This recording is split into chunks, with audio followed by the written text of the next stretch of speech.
Ration card থাকিলে আপুনি কি কি সুবিধা লাভ কৰিব পাৰিব জানো আহক। ৰেচন কাৰ্ড থাকিলে অৰুণোদয় তালিকাত আপোনাৰ নাম নিশ্চিত।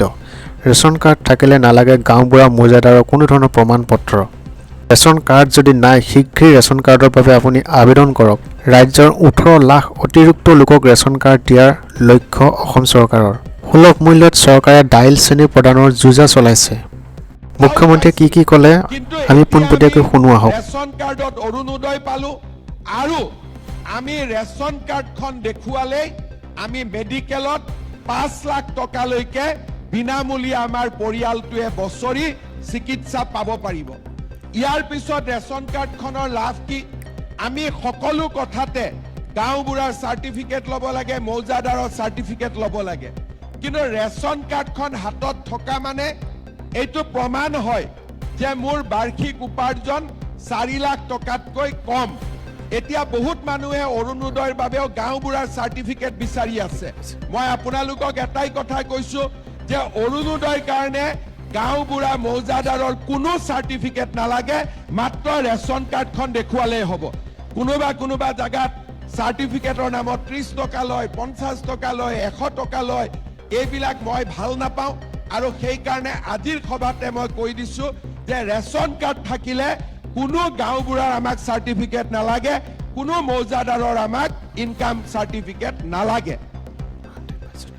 এতিয়া খুজি আছিল নেকি ইয়াতে? আজিৰ পৰা আপোনালোকক নালাগে, তেনেকেই পাব।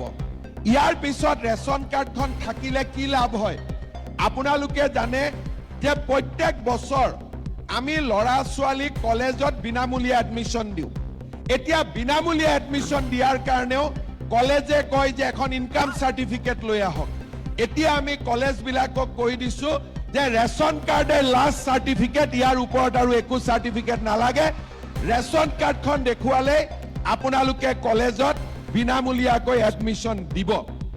এতিয়া মই আৰু এটা কথা ক'ব খুজিছো, এইটো নতুন ৰেচন কাৰ্ডত প্ৰধানমন্ত্ৰী মোদী ডাঙৰীয়াই আমাক 5 কেজিকৈ বিনামূলীয়া চাউল দিয়ে। আমি প্ৰত্যেক মাহত আমি 5 কেজি চাউল বিনামূলীয়াকৈ পাম।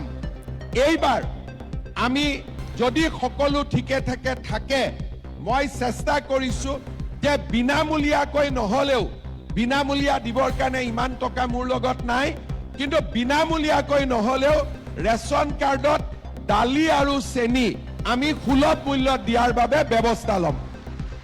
ভাল হ'ব নে বেয়া হ'ব? বেয়া হ'ব নেকি? ইমান কমকৈ কৈ আছে। ভাল হ'ব নে বেয়া হ'ব?